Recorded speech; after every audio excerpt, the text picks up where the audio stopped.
Oke, ketemu lagi ya di pertemuan video ke-12 ya.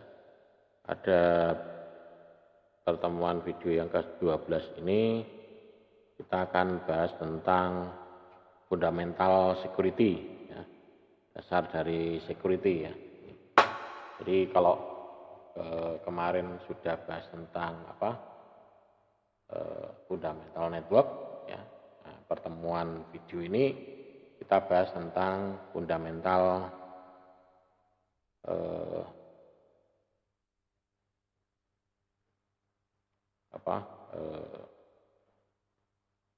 security ya. Jadi fundamental security. Oke, langsung ya di pembahasan ini nanti tujuannya adalah ini ancaman keamanan ya ini dan menjelaskan ancaman keamanan di sini, kemudian konfigurasi keamanan TI-nya, kemudian teknik perawatan, ya, teknik perawatannya bagaimana, ya, ini kemudian kelola keamanannya, ya, secara berkelanjutan.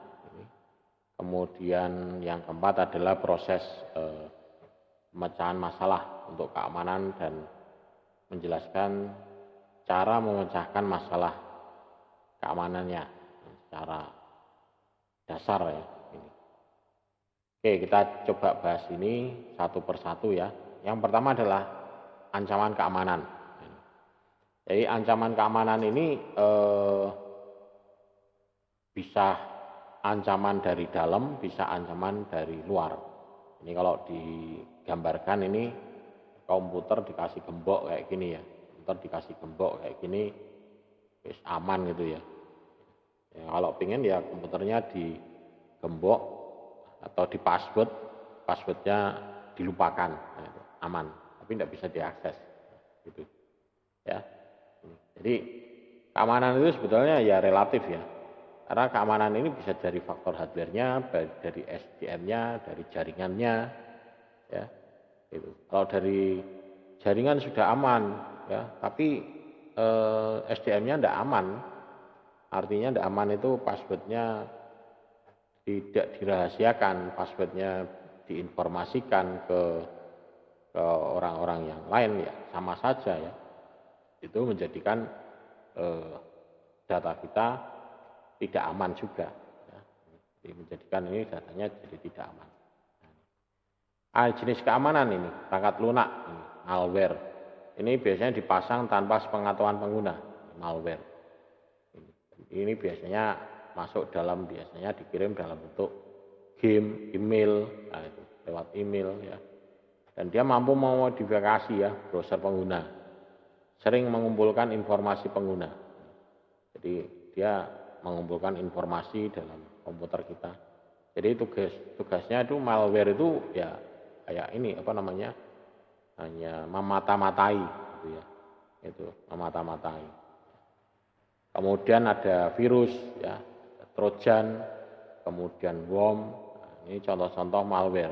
Ada virus, trojan, worm. Nah, kalau virus ini ya, dia sifatnya mengganggu ya, virus, merusak. Ya. Tapi kalau trojan ini dia adalah semacam kayak program yang dianggap tidak berbahaya. Jadi virus yang dianggap suatu program mengkamuflase. Jadi sebetulnya itu adalah program virus, tapi karena orang tidak sadar, dia menggunakan, bisa masuk di dalam game, ya, masuk dalam suatu email, nah itu, ya, ini trojan. Kemudian kalau worm ini ya kayak ya ini worm ini cacing ya. Jadi dia itu semacam ya virus, tapi dia bisa menggandakan diri. Ya, sifatnya melumpuhkan, jadi menggandakan dan bisa menduplikasi diri. Nah ini beberapa contoh-contoh malware. Kemudian ada phishing, ya. Ini dirancang untuk mengelabui pengguna agar memberikan informasi pribadi atau keuangan. Phishing, misalkan ngirim email minta data-data ini mengaku dari perusahaan A, perusahaan B, atau mengaku dari kantor, mengaku dari mana. Nah, ini phishing. Ya, jadi kalau ada informasi yang meminta data ya yang tidak jelas, ya mending diabaikan saja.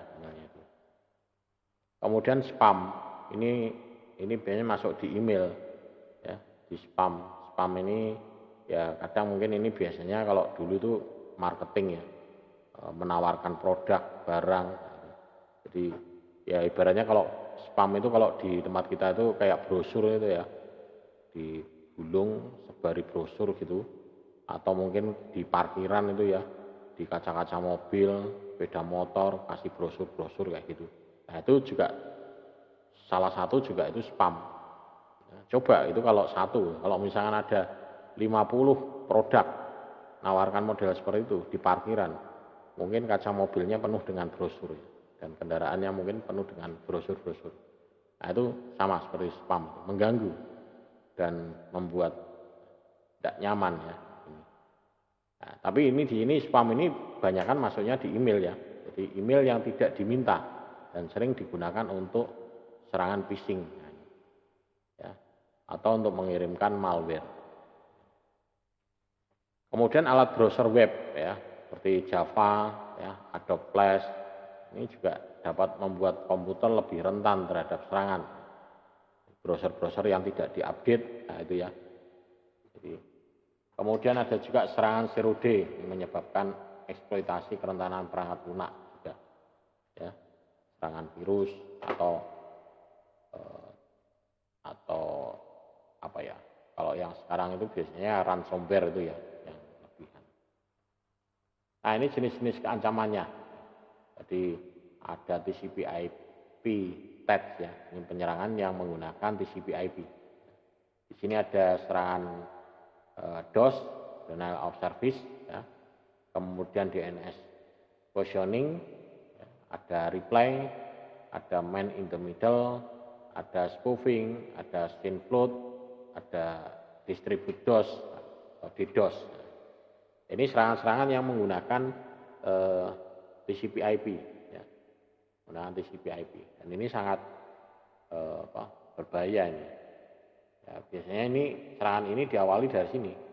Nanti setelah ini masuk bisa masuk, yaitu nanti baru selanjutnya, baru kayak ransomware masuk, segala macam, ya, mengambil alih, ya, remote, ya, gitu. Jadi bisa diambil alih komputer kita. Nah ini penjelasannya ya.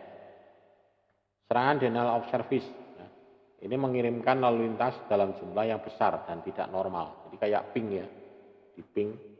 Ya. Tujuannya adalah membanjiri perangkat yang menerima lalu lintas ini sepenuhnya sehingga tidak dapat merespon pengguna yang sah. Jadi misalkan contohnya mesin ATM, apa? Ya mesin ATM itu dalamnya itu misalnya ada komputernya ya. Nah, komputernya mesin ATM itu dikirimi serangan DOS, sehingga orang yang mau ambil uang di situ masukkan PIN lambat jadinya, nah, sehingga terganggu bisa juga. Atau server email yang diserang, maka pada saat orang mau mengirimkan email atau mengakses email, dia akan jadi lambat. Jadi tujuannya hanya untuk ini, mengganggu. Tapi bisa juga nanti melumpuhkan ya. Nah, ini yang DOS. Kemudian distribut serangan DOS atau serangan yang terdistribusi menggunakan DDoS. Ini menggunakan botnet, ya, terletak di tempat-tempat geografis yang berbeda-beda sehingga sulit untuk melacak. Jadi pakainya botnet. Jadi ada agen-agennya. Gitu ya. Jadi kita nanti dari botnet nanti ada masternya, di sini kita tinggal jalankan trackernya, serang IP ini, langsung botnetnya nyerang. Bahkan komputer kita mungkin bisa jadi botnet. Ya, gitu. Ya ini kalau DDoS ini hampir seperti kayak, cara kerjanya hampir kayak ini.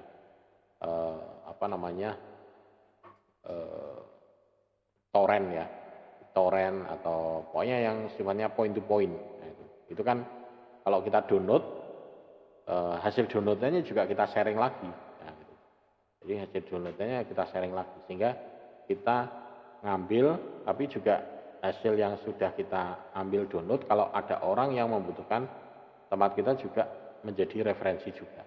Nah, jadi prinsip kerjanya point to point itu, BitTorrent itu memakan bandwidth yang cukup besar itu. BitTorrent, terus biasanya point to point ya.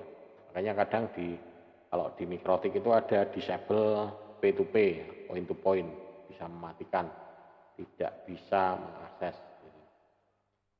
Kemudian serangan SYNS ya, ini yang membuat mengacak port TCP. Jadi sumber serangan ini menghubungkan peralatan jaringan komputer dengan sejumlah besar perintah SYN+. Jadi dia membanjiri TCP, ya, sehingga penggunaan TCP itu akan terganggu penggunanya. Kemudian serangan spoofing. Ini saat komputer menggunakan alamat IP atau MAC palsu, meniru komputer yang dipercaya di jaringan. Jadi biasanya ini spoofing ini dipakai kalau misalkan untuk nyuri ini bandwidth. Komputernya sana internetnya kenceng, tak ambil MAC address-nya, diambil alih ke sini sehingga kita dapat koneksi internet yang kencang. Atau mungkin bisa juga mengambil seolah-olah bahwa komputer kita adalah komputer server, dengan mengambil alih IP dan MAC address-nya. Sehingga nanti, tapi si lawan sana nanti dia akan mendeteksi konflik. Jadi nanti akan muncul IP konflik. Nah, itu. Kemudian man in the middle. Ini penyerangan yang mencegat komunikasi antara dua komputer. Jadi dia memata-matai, bisa juga menggunakan scanning port, bisa menggunakan sniper, nah, bisa juga ini, ya, sniping, ya. Jadi dia mencegat ya komunikasinya. Oh tahu, ini lewatnya ini, cegat di tengah. Sehingga dia bisa mengambil alih, ya, mengambil kemudian mengirimkan lagi ke sana, tapi data yang dikirimkan lagi sudah berubah, ya, sudah kita modifikasi. Jadi man in the middle. Kemudian serangan ulang, ya, ini replay. Ya. Ini merupakan perpanjangan dari man in the middle text. Ya, jadi mencegat rasional dan kemudian menyamar sebagai sumber yang sah. Setelah modifikasi dikirimkan yang selanjutnya ya dikirimkan. Kemudian di sini DNS flood ya. Ini upaya untuk mengarahkan lalu lintas dari situs web yang sah ke situs web yang palsu. Jadi DNS-nya dialihkan ya gitu.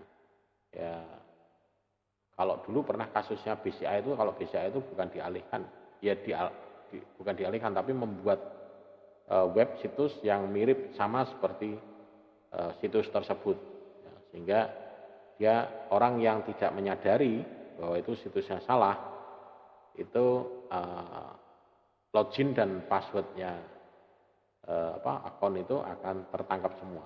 Ya, itu. Dan itu juga salah satu ancaman juga. Ya. Makanya sekarang itu ada aturan nama domain itu resmi harus terdaftar ya. Jadi kalau sama nanti dia akan ditolak. Ini sudah dipakai, tidak bisa. Nah ini prosedur keamanan.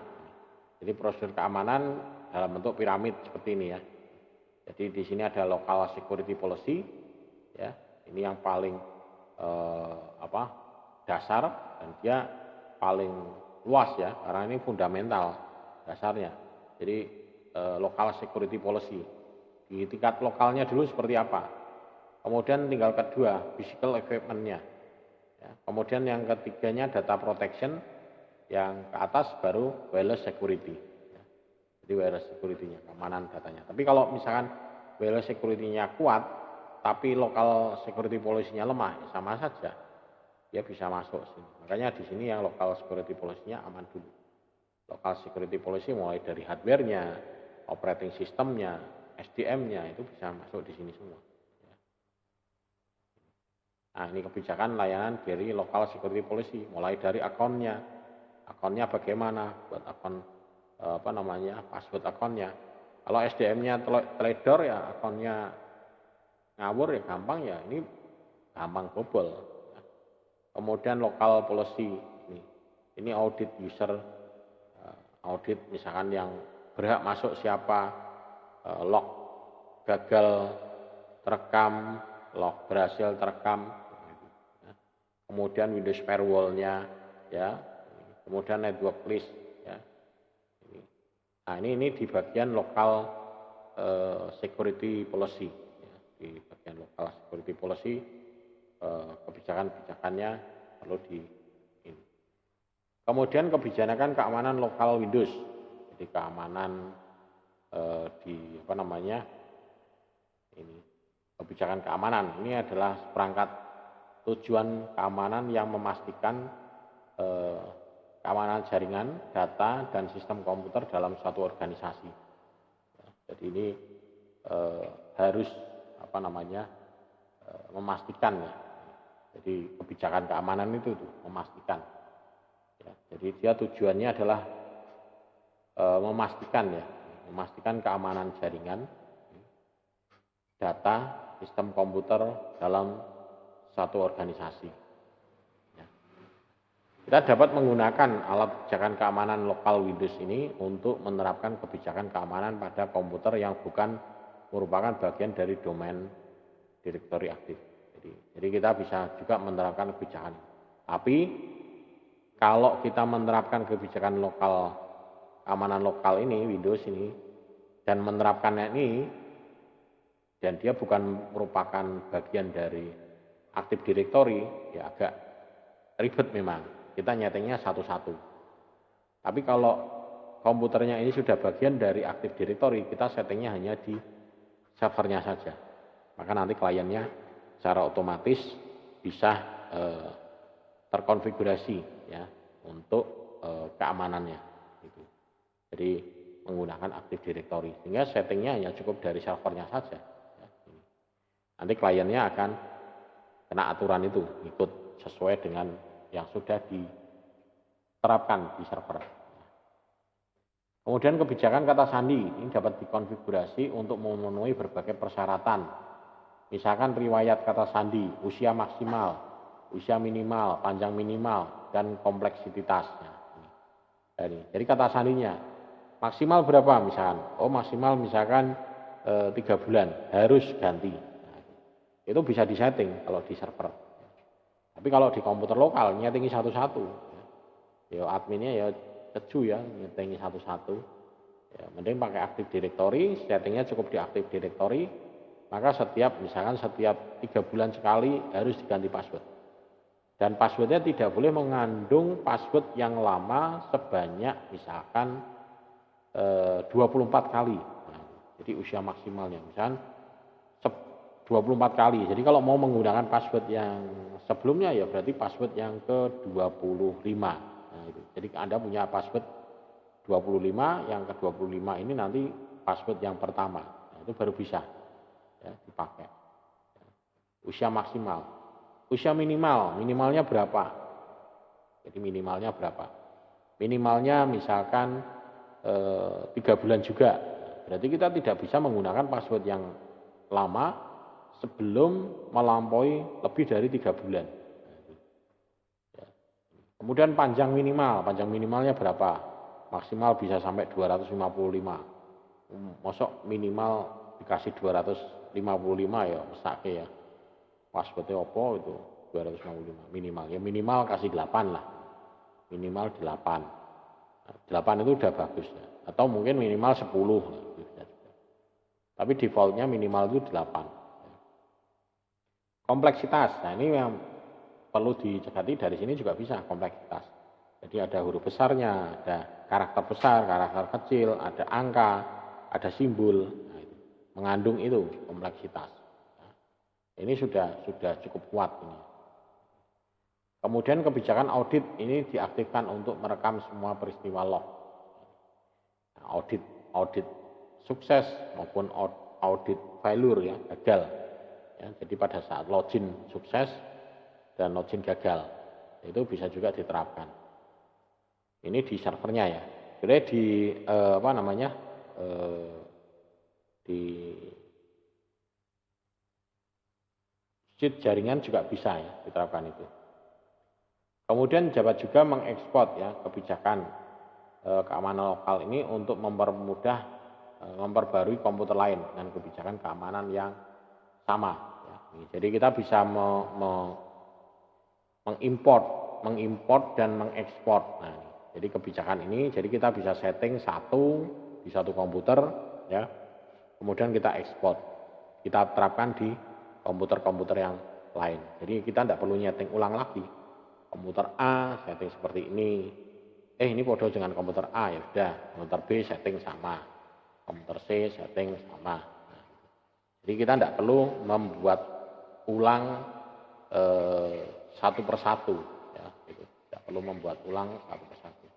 Bisa di copy, ya, dan direstorkan untuk ini.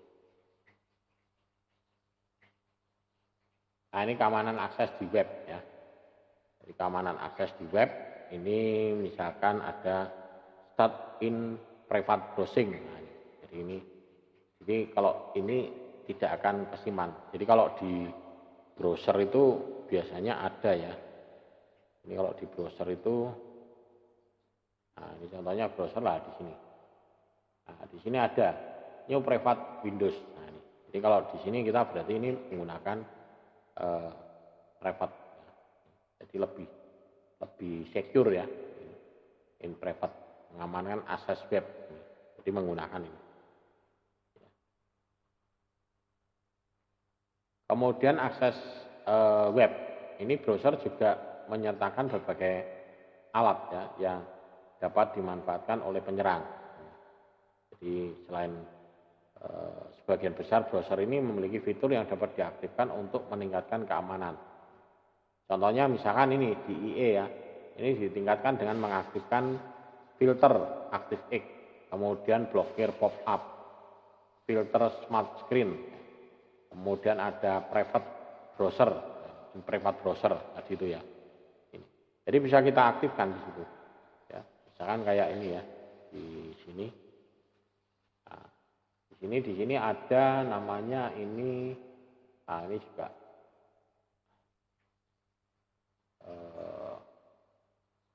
ini blok ya. Adblock plus. Nah, jadi ada seperti itu juga ya. Jadi ada fitur-fiturnya bawahnya di sini untuk bisa memblokir ini, melakukan penyaringan. Sehingga, tapi ini di IE ya. Kalau mungkin di browser yang lain beda lagi. Ya. Tapi kalau sekarang IE sudah tidak ada ya. IE itu sekarang sudah diganti Windows 8 ya. Ini tampilannya juga sudah menyerupai Windows itu Firefox. Jadi ini tampilan untuk Windows 8 ya. Sudah tampilannya sudah cukup bagus ya. Cuman kadang juga orang itu tidak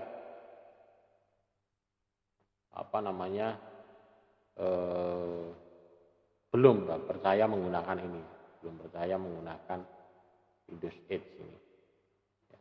Mereka begitu nginstal, padahal di browser itu sudah ada di operating system itu ya, di Windows itu sudah ada browser defaultnya, tapi ya tetap diinstal, minta Opera, aku minta Firefox. Kenapa tidak menggunakan bawaannya aja? Nah itu katanya. Saya sendiri juga gitu ya. Saya di sini juga ada browsernya, ada Mozilla ya. Padahal di situ sudah ada Windows 8 ya. Nah, itu. Ya karena kalau saya ini ya karena udah malas ya, mungkin di sini karena di sini ada historinya ini, bookmarknya ini ada di sini ya, sehingga ya sebetulnya bisa sih ini diimport bookmarknya ya, bookmarknya ini diimport bisa ya. Jadi saya ambil bookmarknya dari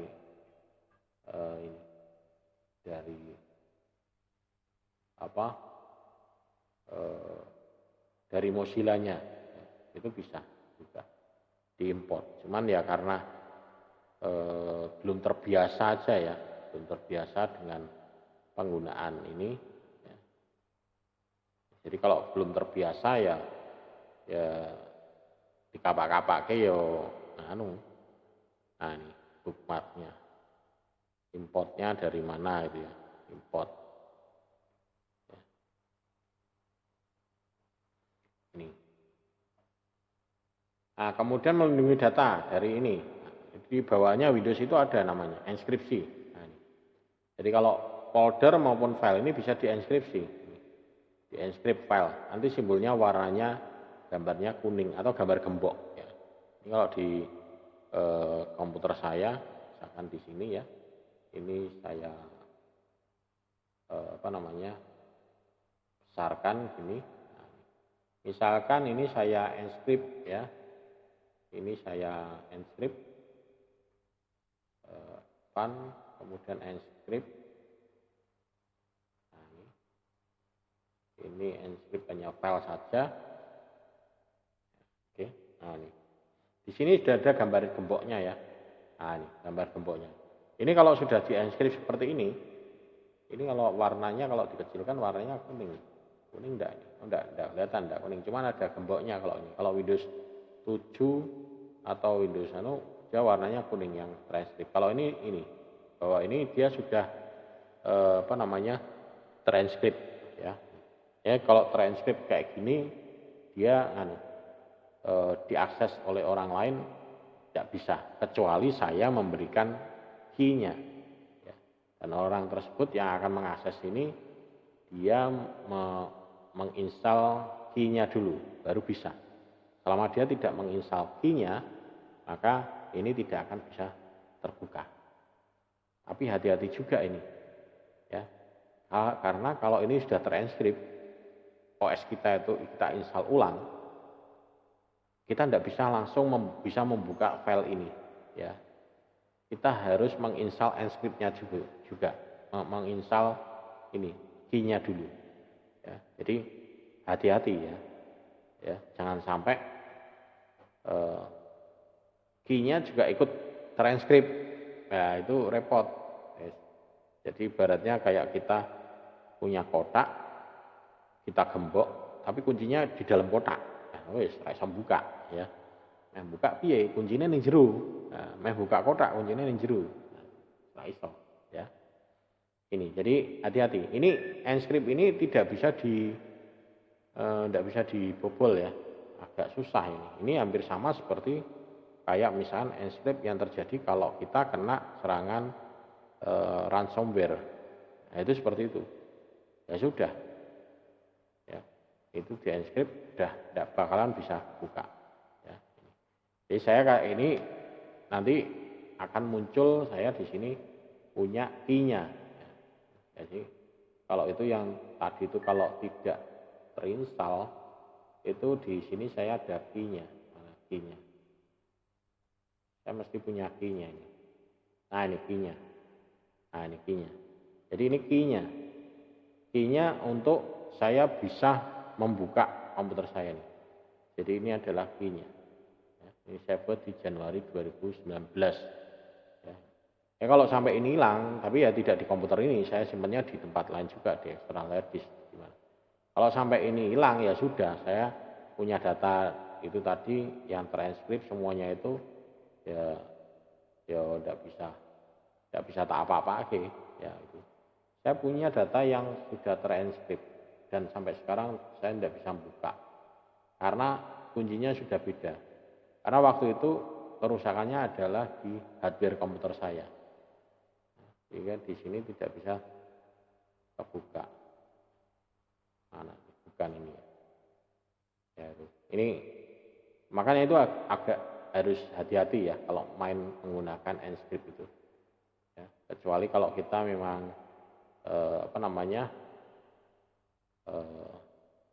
datanya memang data penting sekali. Nah, ini kalau sampai ini bukanya cuman ini, tapi yang harus kita punya wewenang. Kalau kita tidak punya wewenang tidak bisa.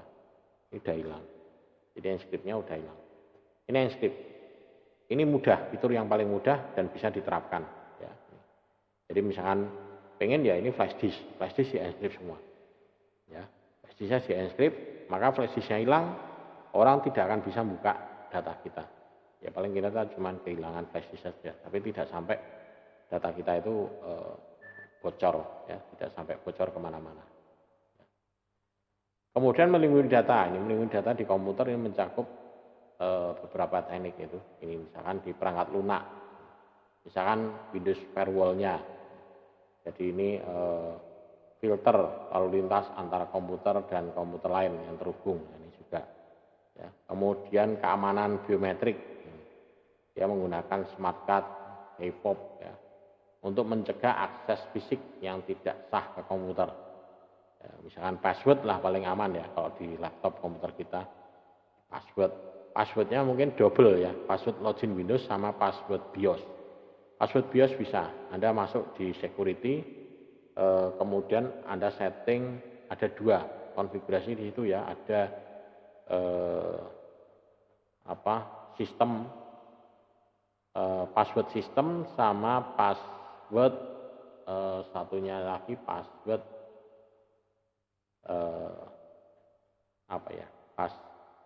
password BIOS ya, password setup ya,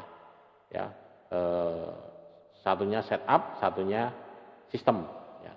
Kalau setup itu untuk masuk ke BIOS-nya, tapi kalau sistem itu masuk ke BIOS dan masuk ke Windows. Jadi begitu komputer nyala muncul password. Nah, itu setting sistem. Jadi bisa disetting itu. Jadi kalau sudah itu lupa ya sudah, tidak bisa. Tapi kalau komputer itu lupa, kita masih bisa reset ya. Buka, biasanya dekat baterai itu ada jumper reset. Tapi kalau laptop ya agak ribet ya, tidak bongkar. Kalau PC sih gampang ya, nggak kelihatan. Kalau laptop agak ribet. Nah, itu. Ya sama sih sebenarnya. Kalau misalkan password Windows sampai lupa ya bubar, nggak bisa akses ya, nggak bisa akses. Kemudian yang paling penting adalah ini, backup jika terjadi pencurian, kehilangan atau kerusakan. Nah, jadi backup. Backup itu ada dua, backup sistem dan backup data. Ya. Backup sistem kalau terjadi sistemnya rusak. Ya. Itu kalau zaman dulu itu adalah backup boot ya. Jadi kita menghindari kalau misalkan terjadi bootingnya itu gagal. Ya. Tapi kalau sekarang udah jarang. Zaman dulu masih sering terjadi kegagalan booting ya, karena mungkin sistem operasinya belum stabil, makanya sampai sekarang itu masih ada perbaikan terus, muncul terus.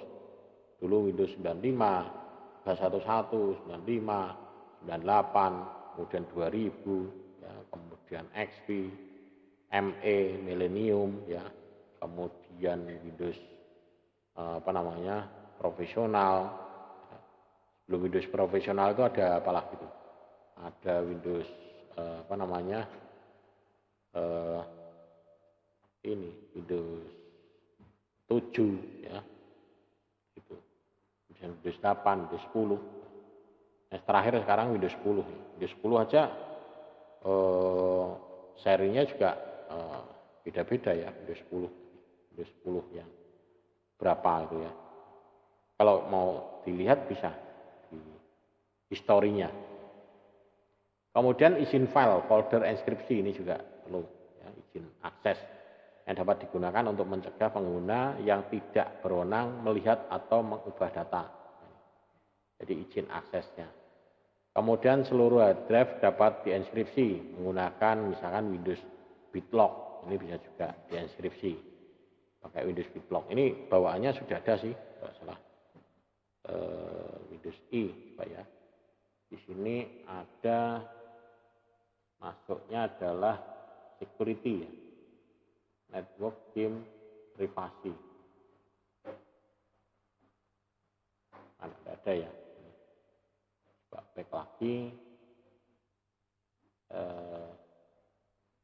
Kalau ini adalah update kan.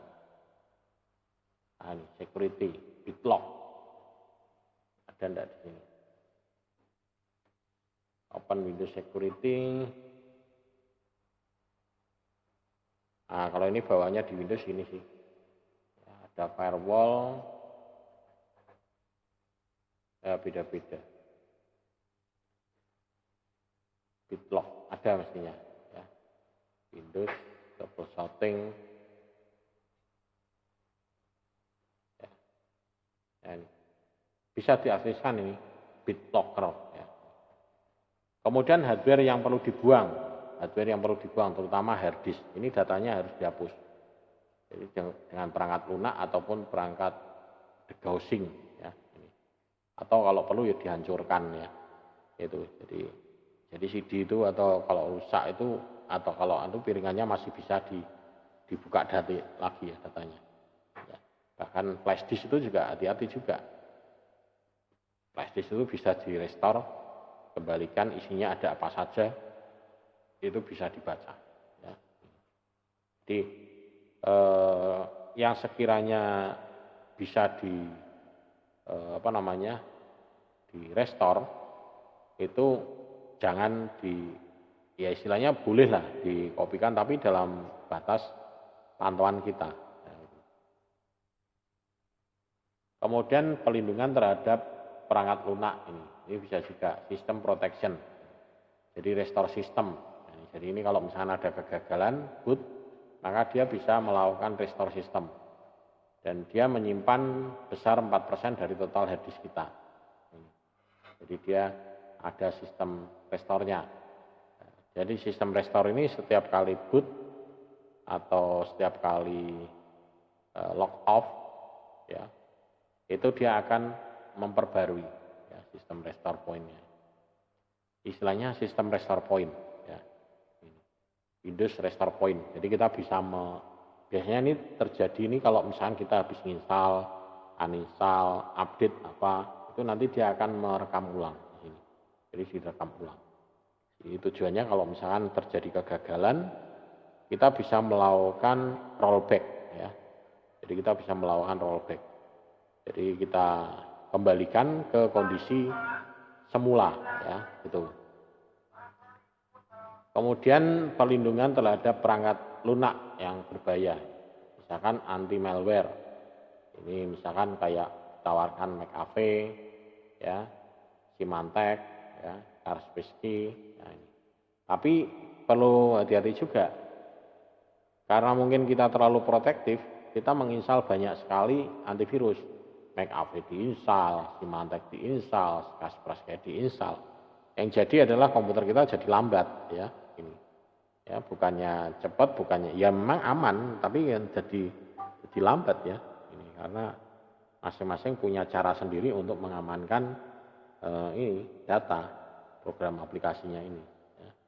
Jadi untuk perlindungan dari antivirus, adware, phishing dan spyware, nah, ini bisa juga. Dan kita pilih aja ya salah satu mana ya. Nah, cukup pilih salah satu, tidak usah semuanya tidak usah dipasang semua ya. Dipasang semua ya repot juga ya nanti kalau dipasang semua.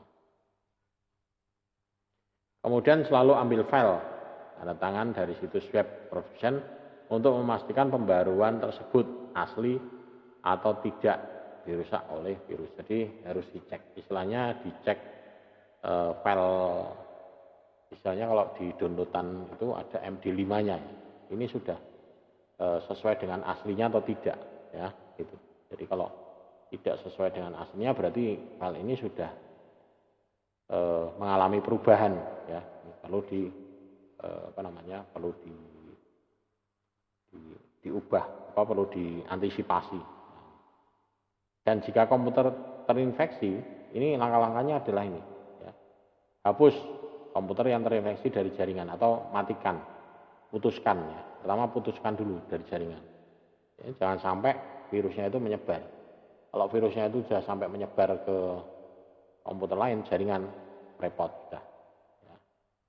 Jadi yang pertama kalau disinyalir ini kena virus, lepas dulu dari jaringan. Kemudian ikuti kebijakan respon yang termasuk ini beritahu personal IT-nya. Ya. Kemudian simpan file lognya ke media atau yang flash disk ya, matikan komputer. Kalau pengguna rumah ini bisa memperbaiki semua program ya. Jadi mungkin bisa juga diinstal ulang gitu ya. Kemudian boot komputer dengan scan disk. Nah, ini kalau ini zaman dulu ya. Kalau sekarang ini boot disk ini mungkin sudah enggak mungkin ya. Ini kalau Windows sistem Windows 10 yang bisa boot, bisa menembus itu ya Windows 10 ya. Termasuk mungkin boot, kalau zaman dulu pakai boot pakai disket gitu ya.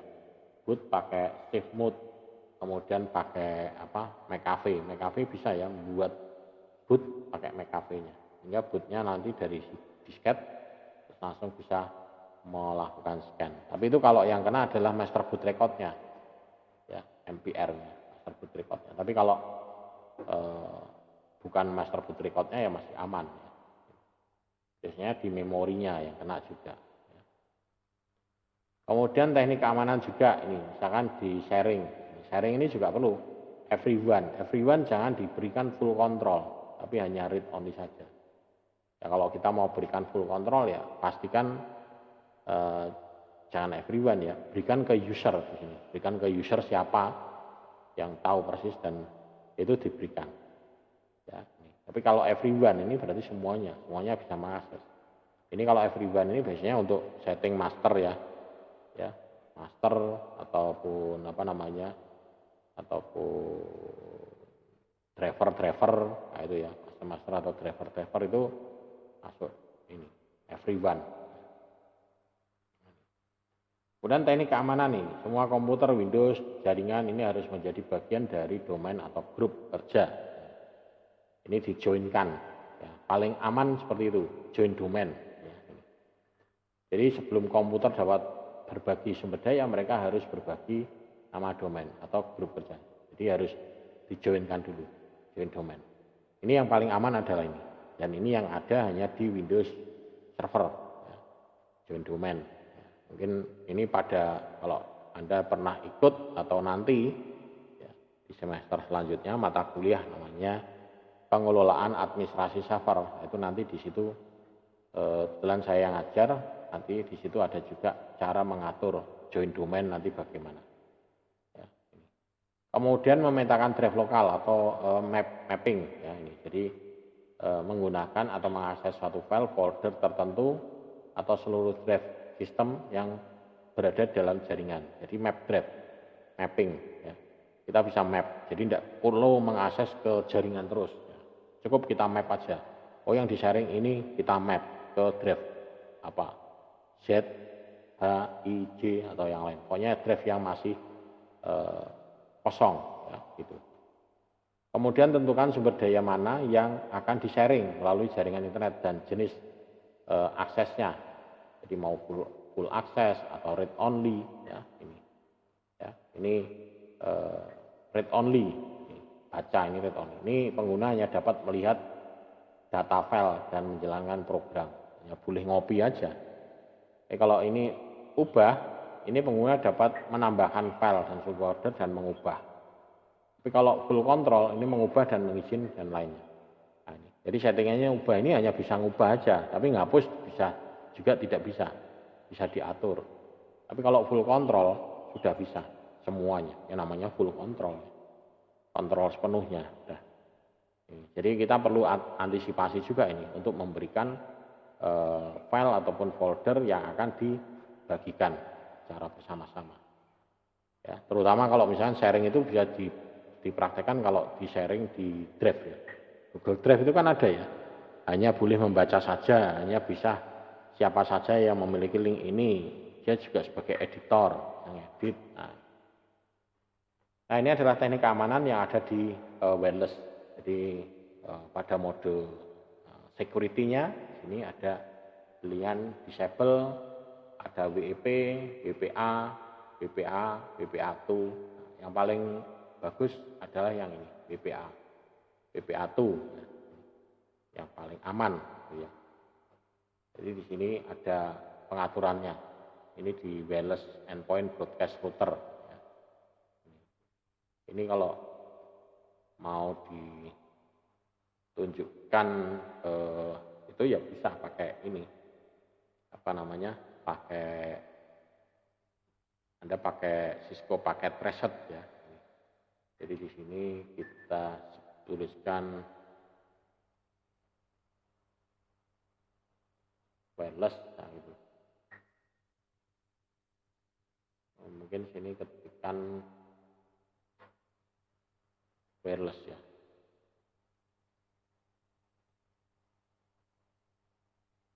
Wireless nggak muncul ya.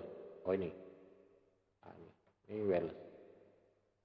Ini kalau saya buka, oh ini tidak bisa juga, bukan wirelessnya, bukan ini, access point. Coba ini gambar access point mana? Gambarnya aja. Ini, ini. Nah ini gambarnya access point ini. Jadi bisa dilihat ini. Ini kalau mau kita lihat buka dalamnya ya bisa. Ini kemudian GUI. Nah, ini tampilannya. Ya. Jadi kita bisa latihan, nyeting, konfigurasi menggunakan ini. Di sini ada wirelessnya, nah, di setting, ya, settingannya wirelessnya apa. Kemudian dia di sini nanti untuk security-nya. Nah, ini security-nya mau pakai security-nya apa? Security-nya mungkin wireless, Windows security-nya pakai apa? WPA bisa diatur, bisa buat latihan. Ya, kita ini hanya menggunakan ini paket reset ya. Jadi bisa kita gunakan sebagai latihan. Ya. Kemudian teknik pengamanan ya. Teknik keamanan yang meliputi ini bisa juga menggunakan enkripsi antar dua komputer, misalkan menggunakan jalur VPN ya ini. Tapi kalau data kita ya tidak terlalu rahasia banget ya, enggak usah lah. Jadi kalau biaya yang terlalu tinggi dibandingkan dengan risiko kehilangan data, ya wis penting risiko kehilangan data daripada mengeluarkan biaya yang tinggi ya gitu. Kemudian mengidentifikasi set SSID. Ini SSID yang biasanya kalau orang menyebutkan sinyal WiFi. Sinyal WiFi-nya kok enggak muncul ya? Nama WiFi-nya apa? Sebenarnya salah apa ya? Nama WiFi-nya apa? Sebenarnya yang tepat adalah nama SSID-nya itu apa? Dan ini disiarkan melalui wireless. Ya, nama SSID-nya apa? Tapi ya sudah, itu menjadi suatu istilah yang umum ya. WiFi ini namanya apa? WiFi-nya password-nya apa? Nah, itu. Ya, ini. Kalau WiFi-nya password-nya apa mungkin masih lumrah ya, tapi kalau WiFi-nya namanya apa gitu. WiFi namanya ini ya, padahal itu adalah SSID ya. Ini, identifikasi set layanan. Kemudian amankan WLAN dengan metode yang terkuat yaitu ini WPA2 sampai dengan saat ini. Kemudian universal plug and play ini kemudian kalau bisa dimatikan aja. Universal plug and play. Jadi begitu pasang langsung running itu bahaya juga. Pasang flash disk langsung running langsung open itu bahaya. Kalau bisa dimatikan ya. Universal plug and play-nya dinonaktifkan ya. Jadi tidak aman ya. Pastikan firmware-nya ini yang terbaru, jadi update firmware-nya yang terbaru. Ya. Dengan melakukan pengecekan ya berkala, mungkin 3 bulan sekali lah. Gitu. Kemudian install dan konfigurasi firewall-nya. Ini sebagian besar router nirkabel ini menyertakan firewall.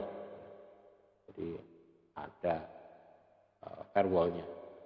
Kemudian jika Anda ingin orang lain dapat mengakses komputer server atau console head ini bisa gunakan dengan menggunakan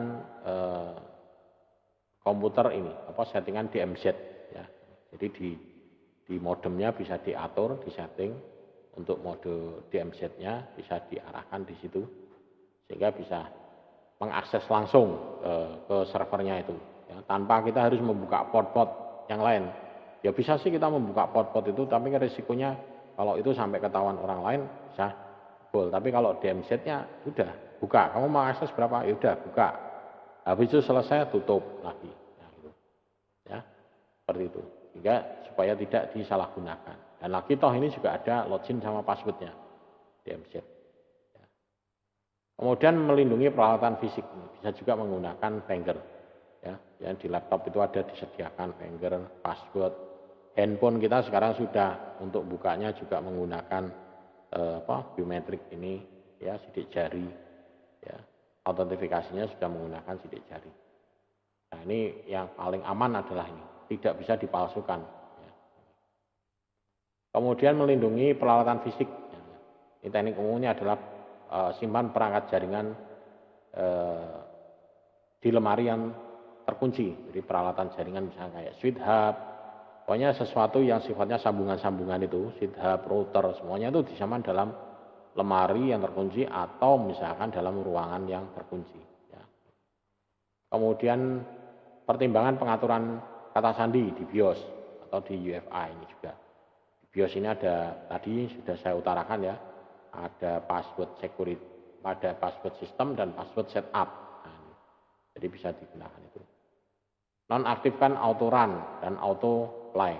Ini terutama untuk USB, port USB dan CD-ROM ya, dimatikan aja auto run. Kemudian menerapkan autentikasi multifaktor yang meliputi ini suatu yang Anda ketahui, misalkan kata sandi, ya. Kemudian suatu yang Anda miliki, EPOP, kemudian sesuatu tentang Anda, misalkan sidik jarinya. Jadi autentifikasinya harus benar, ini kata sandinya, ya, apakah ini milik Anda, kemudian tentang Anda, misalnya sidik jarinya. Autentifikasinya harus selalu update, ya, harus benar. Kemudian kunci semua peralatan dengan kabel keamanan. Jadi peralatan ini kalau bisa ya dikunci, ya, jangan sampai ada yang bisa melepas, masang. Kalau misalnya memang dikunci ya dikunci, ya, gunakan kartu kunci pengawas video atau penjaga keamanan yang misalkan terpercaya ya, misalkan pusat data gitu ya. Jadi dia memang fungsinya adalah mengamankan itu semua pusat data. Nah, ini teknik perawatan ya, teknik perawatan yang ada di jaringan. Ada pastikan adalah ini mengaktifkan firewall-nya, jangan pernah mematikan. Kemudian buat user password di sini biasakan kita menggunakan ini. Biarkan si user itu mengubah passwordnya. User must check password at net logon. Jadi jangan menggunakan password default. Ya sekalipun itu yang memberikan password adalah teman kita sendiri ya. Tapi ya usahakan ya, gunakan password yang dari kita sendiri ya, supaya diganti. Ya. Kemudian untuk security maintenance, menjaga keamanan meliputi selalu perbarui sistem operasi dengan patch keamanan yang terbaru. Jadi update, intinya update. Kemudian backup secara teratur. Backup itu jangan di-copy di drive lokal, tapi backup harus di-copy di drive eksternal dan letaknya harus jauh dari lokasi penyimpanan. Ya. Ya, kalau terjadi sesuatu kebakaran, backup-nya di situ ya percuma. Ya. Ya, kalau perlu ya simpan di tempat lain. Misalkan kantor A itu di backup, backup-nya disimpan di kantor B. Kantor B backup-nya di kantor A atau di rumahnya bosnya atau di mana. Jadi disilang backup-nya. Sehingga kalau ada kehilangan data bisa kita ambil dari tempat yang lain. Kemudian install, aktifkan konfigurasi firewall perangkat lunak, ya, kayak Windows Firewall ini harus aktif. Ini minimal. Karena kalau misalnya Anda pengen coba ya, Anda nginstal Windows, firewallnya dimatikan, tidak ada antivirus, Anda koneksi internet, dah langsung pasti komputer Anda kena virus, ya, ya pasti itu langsung. Kemudian kelola pengguna termasuk menghapus karyawan yang diberhentikan atau akun-akun yang sudah tidak aktif itu dihapus atau dinonaktifkan minimal. Ya. Ini atau mungkin diterapkan kalau dia tidak pernah login dalam kurun waktu misalkan 4 hari berturut-turut maka akunnya langsung disable. Bisa diterapkan seperti itu. Ya, sehingga dia tidak bisa masuk ke akun tersebut ya. Kemudian ini menerapkan akun untuk tamu sementara. Jadi kalau misalkan ada tamu, magang atau apa 3 bulan ya sudah buatkan akun yang usianya hanya 3 bulan. Setelah itu dia nonaktif. Kemudian konfigurasi waktu masuk, ya. Memantau upaya masuk gagal. Ini login failure. Ya. Jadi Kemudian menerapkan waktu tunggu, mengatur dan mengunci layar. Ini adalah screen savernya.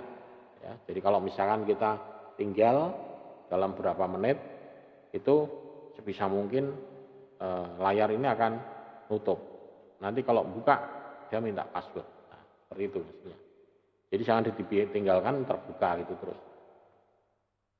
Kemudian di Windows gunakan kontrol akun pengguna, bin lokal dan manajer grup untuk mengelola akses penggunanya. Ya. Nah, ini proses pemecahan masalahnya. Ada identifikasi masalah. Ya. Ini langkah pertama, ini proses pemecahan masalah, daftar pertanyaan, kemudian tetapkan teori penyebabnya, kemudian uji teori, ya, kemudian rencana tindakannya apa. Ini adalah langkah-langkahnya. Ya.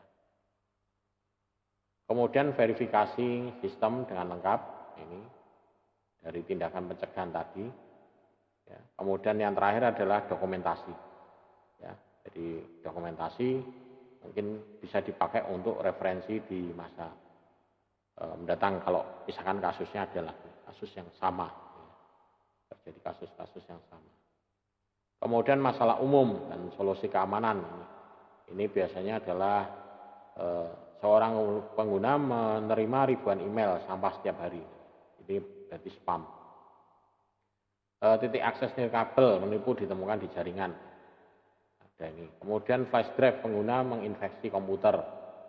Kemudian update Windows gagal. Kemudian file system telah diganti namanya. Jadi ada beberapa ini yang masalah-masalah keamanan yang paling umum. Nah, ini adalah ringkasannya. Oke, mungkin ini yang bisa saya sampaikan pada video pertemuan ke-12 ya. Ini. Nah, nanti kalau ada yang mau ditanyakan bisa ditanyakan di Classroom ataupun di forum chat ya. Gitu.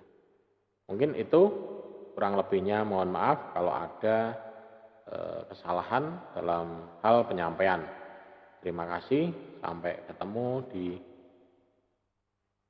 video pertemuan selanjutnya.